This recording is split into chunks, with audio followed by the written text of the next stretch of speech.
If you're in a season of loneliness and waiting, keep listening. This podcast is for you.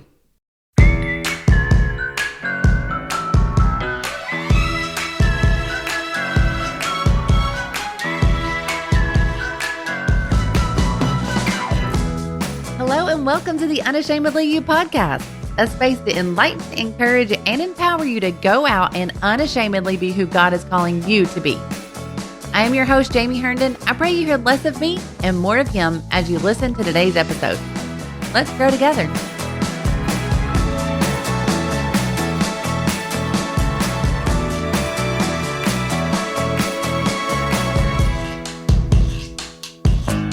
Before we get started on today's podcast, happy month of love. It's February, and what better way to celebrate loving your life than grabbing your tickets to the Unashamedly You conference this September. Grab your Galentines and celebrate with 20% off until February 14th. The code is UYGAL. I am so excited for all of you guys. This month is February, and it's obviously the month of love. And so many people think of a significant other whenever they think of love. They think of, being in love with a person. But obviously, there's so much more love surrounding us. God's love is definitely the greatest of all, of course, but also how to love yourself in certain circumstances, learning to love the life you're in, learning to love certain seasons, love the life that you're creating, the people in your life. There's so much more than just a significant other in your life that you could be celebrating this month. I've had lots of ladies messaging me in their waiting period for their significant other, or they've been let down by love, and they have asked for a podcast on this. And so I am delivering with someone that is so inspiring. She led a very inspiring life before she met her spouse, and she got married, which in some people's considerations could be a little bit later than what other people did. Or maybe whenever you're thinking of your fairy tale, you may not think about getting married at this age. A lot of times we'll think about getting married a lot faster than that, but that doesn't always mean that that's what is for you. And it's not always what God has for you and for your life. So Chelsea Henderson is on here with us today, the owner of Skin Balm Apothecary. I know that all of our listeners know who she is and what she's about, but she has a really good story on how she found the love of her life and on the waiting period that I feel like will be very encouraging for a lot of you. So Chelsea, thank you so much for agreeing to be on here with me today and to share your story. I cannot wait to hear it. And I know so many people are going to be so encouraged. Oh, thanks, friend. It's a pleasure to be on your podcast, and I'm looking forward to the conversation. Well, let's get started on you telling us a little bit about maybe that waiting period that some people are in. I know that you know what that waiting season is like. You post about the waiting season, you talk about the waiting season.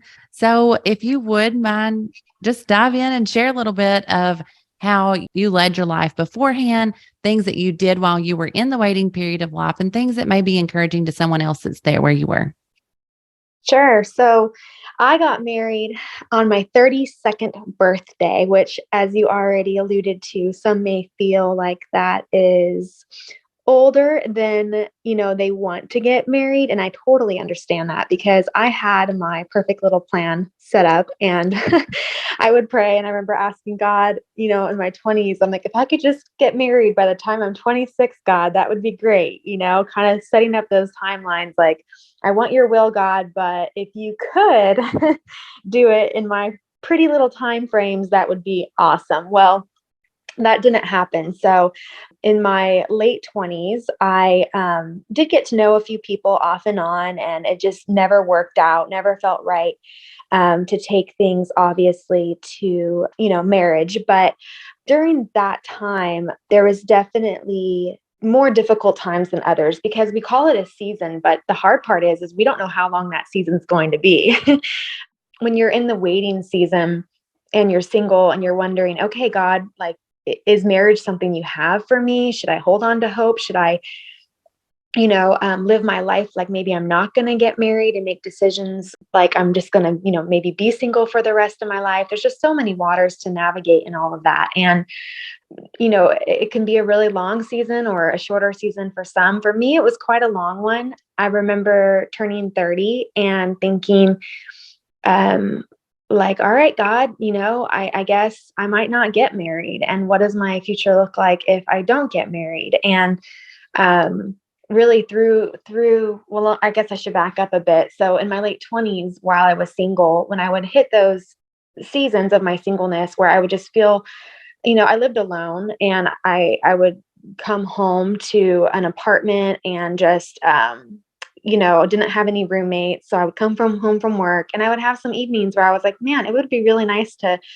even just come home to a dog, a living thing that was happy to see me because I couldn't even have a dog where I was renting. So that was kind of sad, but I definitely experienced some lonely evenings, and to kind of work through those seasons is really, I mean, I wish there was like an easy answer, but what helped me was just picking up hobbies that I was interested in, or trying to, be the best version of myself, and maybe, being even just feeling good physically, working out, traveling was a big thing too. Like when I could, I would travel and go places and meet new people, and just have fun in life, and not get so caught up on my singleness, but just really putting my trust in God and believing that He had a plan for my future, and hoping that that meant my significant other. I think one of the enemy's biggest and oldest tricks is to make us think that, God is keeping something good from us during those seasons. I know I'm kind of going all over the place here and jumping around, but I just recently had a friend of mine reach out to me, and she's in her 30s. She's an amazing, amazing individual. And she said, Chelsea, I just feel like maybe I'm doing something wrong. Maybe I'm not doing something right, and that's why I'm still single. And I told her, no, that's not the case. Like you are praying enough, like she's a prayer warrior, and she lives for God, and she's just an amazing individual. And I said, no, like, it's not that you're not doing enough. It's just that God is either preparing the person He has for you, or you for Him, or it's just God's timing is frustratingly perfect. And I think a lot of the times, us ladies, when we're still single, we think like, well, am I doing something wrong? Or am I just, is there something wrong with me? And it's usually not that. It's usually just waiting is sometimes frustrating, and knowing that God's not keeping anything good from us. And I think that's really important to keep in mind, because we feel like He is sometimes like, God, marriage is good. Meeting someone is good. Like, why haven't I met that person yet? And sometimes it's just leaning into knowing that God knows best, and that just trusting in Him. So that was a really long answer. I think that's probably one of the biggest parts that I get out of waiting seasons, because, I got married at 20. I was almost 21. I look back, I'm like, I was such a baby. Yeah. I don't regret getting married at that age, but we got married, 10 years apart from each other. But throughout life, there are still waiting seasons. There's Mhm. still seasons where you have to learn to trust the Lord with all thine heart and lean not to your own understanding.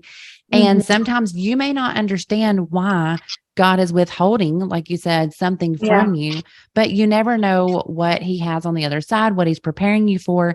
And truly, I think that a lot of times that waiting season can end whenever we realize Mhm. how much we really do trust the Lord. Lord, I trust you. If you're not giving this to me, I still trust you. If this isn't going how I have planned, I still trust in you. Mhm. Yeah. And you having that and saying that. So I know in that waiting and trusting period, you talked about having those hobbies, and then you used your time wisely and started this incredible business for the kingdom of God. Tell us a little bit about some of that.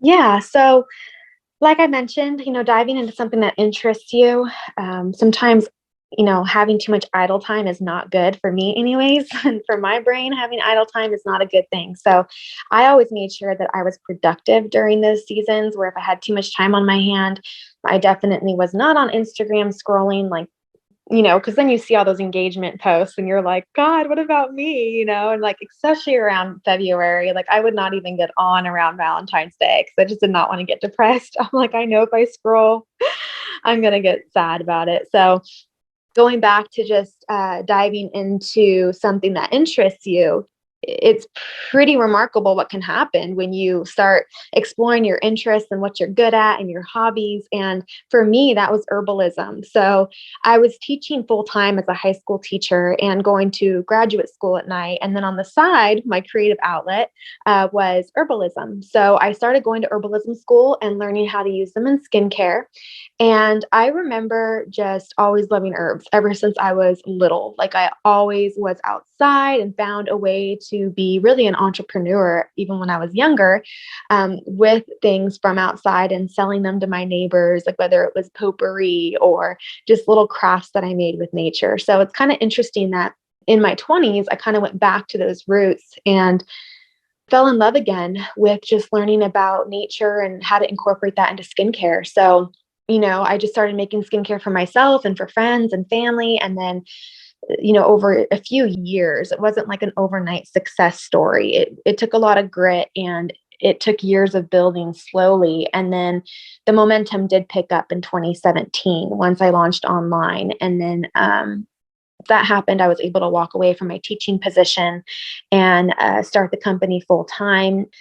Yeah, and then moved to Arkansas, which was so much more affordable than good old California, and met my husband here. And now we run the business together, which is just a dream come true. And he does so much with SBA. It's grown a lot since he's come on board. So that's just been a real big blessing to have, a business together.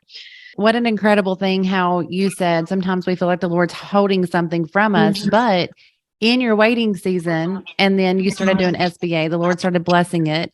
And then for you to get married and have a husband come on board to an incredible business and you guys be able to do that together, the Mhm. Lord really was allowing you to live the life of your dreams and you didn't know that that's what you were even dreaming for. Yeah. So I love that.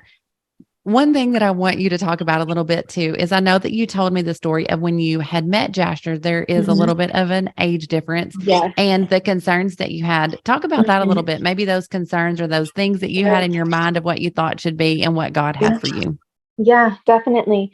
Well, I had always talked to people my age or older for the most part. And so thinking of talking to someone younger than me was like never even something I had considered. But I was praying, for God's will. I'm like, Lord, whatever you want. I had reached a point where my list that I had made in my head of like, what I wanted, I'm like, God, forget the list, like, forget the age, range that I'm telling you I want whoever I meet to be at. Because once you into your 30s, like, I'm just being honest, the pool of options really does slim down quite a bit because a lot of, there aren't too many 30-plus-year-old men that are still single. At least I didn't know a whole lot that I was interested in getting to know, anyways. So I just kind of told God, okay, God, you know what's best for me. Like I have my lists and my desires, but like I just kind of squashed that. And I think sometimes just taking a pause on the whole list thing, I have met some people who have a really hardcore list and they're like, no, God is able and he's going to give me 1 through 30, exactly what I want. And, he might, but give God flexibility to wreck your list. Like pray over Oh, I that. love that. I love that. But give him the ability to rip that list up and to recreate it for what he knows you need best. And I am so glad that I gave God that liberty because when I moved to Arkansas and I met my now husband, Jasher, we had met through mutual friends and I had been around him. And I remember just thinking that, wow, he was such a nice guy. And I didn't know his age at the time, but we had some good conversations and we were hanging out in a group. And then towards the end of, it was actually during camp meeting time, I think in 2018. And at the end of the conversation, I remember our age came up and he's like, oh, well, how old are you? And I think at the time I was 30.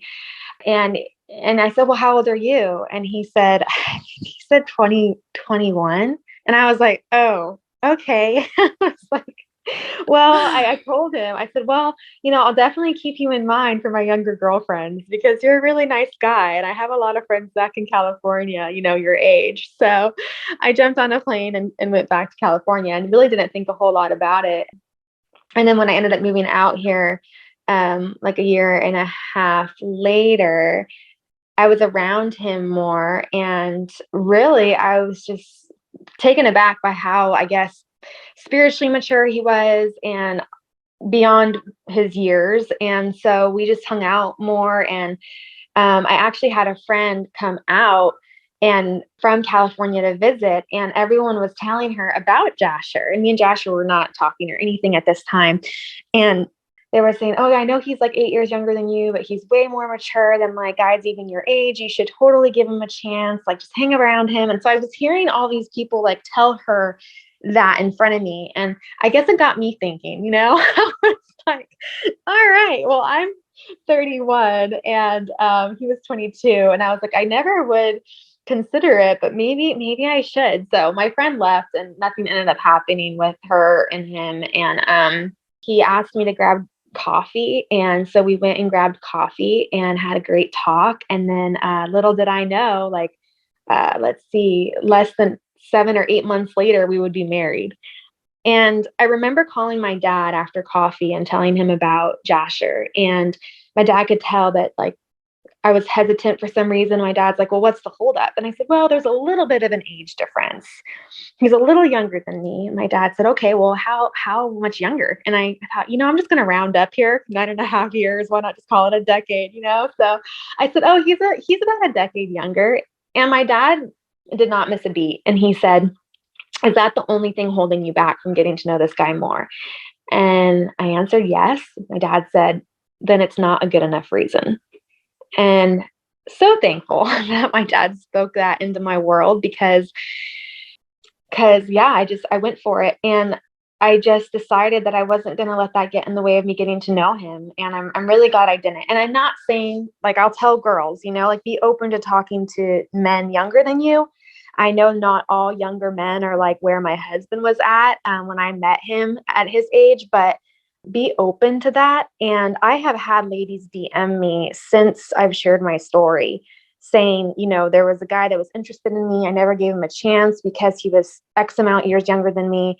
But after seeing your story, I decided to. And I've had girls like DM me pictures of their wedding day saying like, because you shared your story, it gave me the confidence to allow this younger man to pursue me. Because I think sometimes, obviously, it is a little bit like, well, what are people going to think? Or, there's such a big age difference and you can't get caught up on that because people aren't going to be living your future. You're living your future.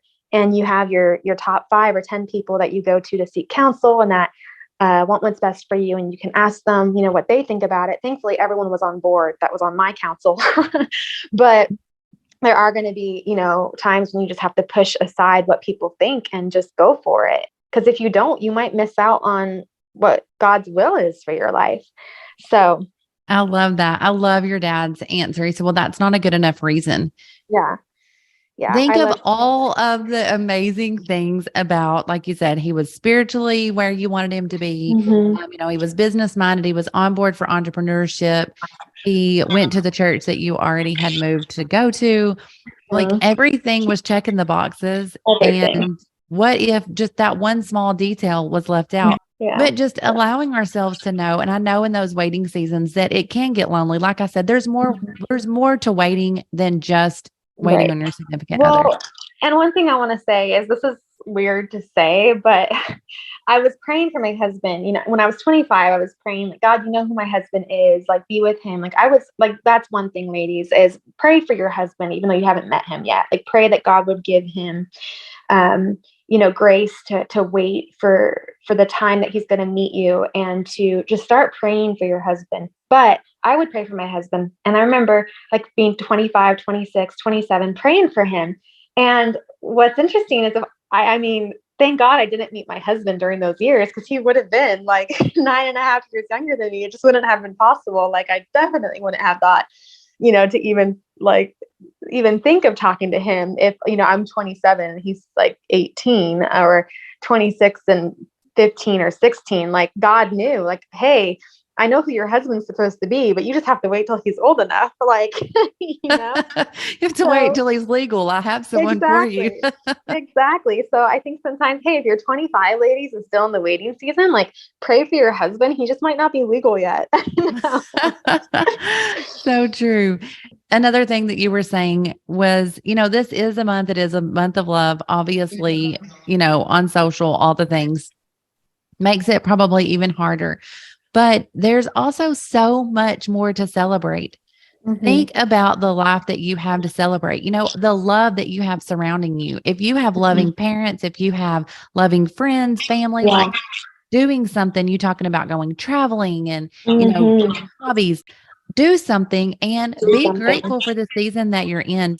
Amen. Like start a gratitude journal. Like, if you find yourself just feeling down, and it'll happen during those seasons, like start a gratitude journal where you write down every morning like things you're grateful for, your health, your friends, like you mentioned family, like all these people that love you.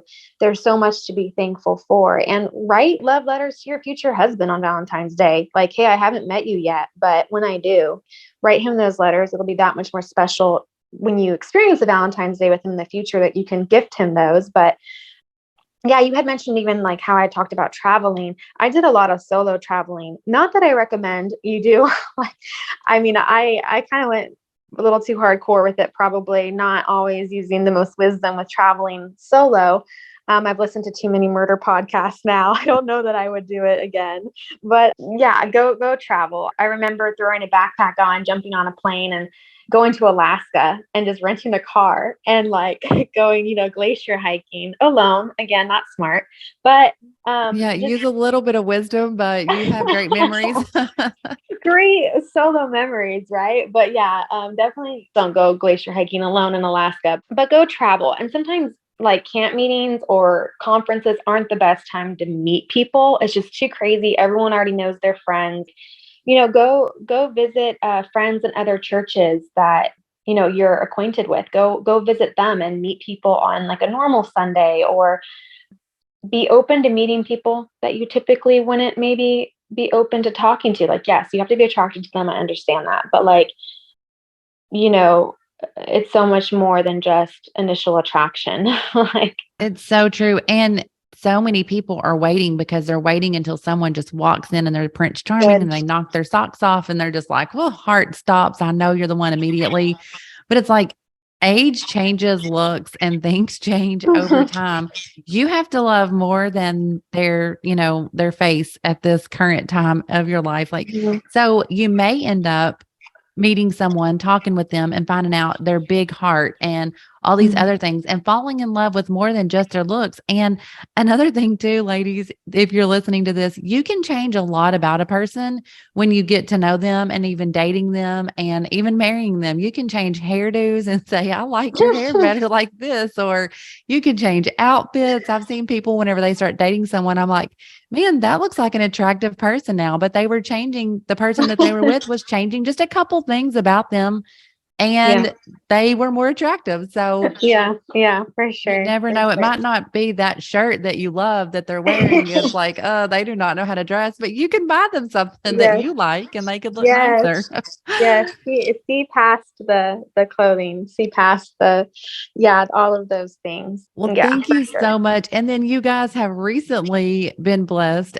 with the new bundle of joy. Oh, yep. Mm-hmm. And We I'm have so excited for you guys for that. I know this Valentine's, your heart is doubled in size. All those lonely times, now you've got a spouse and a baby girl, baby yes. Selah. So I'm so happy for y'all.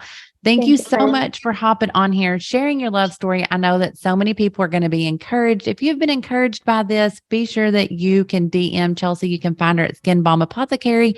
I will add her handle in the comments here below. But I wanted to leave a scripture with you guys, and it is in Jeremiah 29:11. For I know the plans I have for you, declares the Lord, plans to prosper you and not to harm you, plans to give you hope and a future. So I hope you guys have a fabulous day, and thank you for joining us today. If you need this type of inspiration daily, you need to join us on our Facebook community. The motivation and inspiration you need will be at your fingertips every single day. Life is a journey, and it's a lot more fun with friends and a community that is cheering you on. If this podcast blessed you in any way, make sure to share it to your social media, leave a review, and subscribe so that you get the notification every Friday when this new episode releases. Also, if you're in the waiting season, just know that we are praying for you and believing with you, and we cannot wait to hear your story of how God unfolds the roads in your life.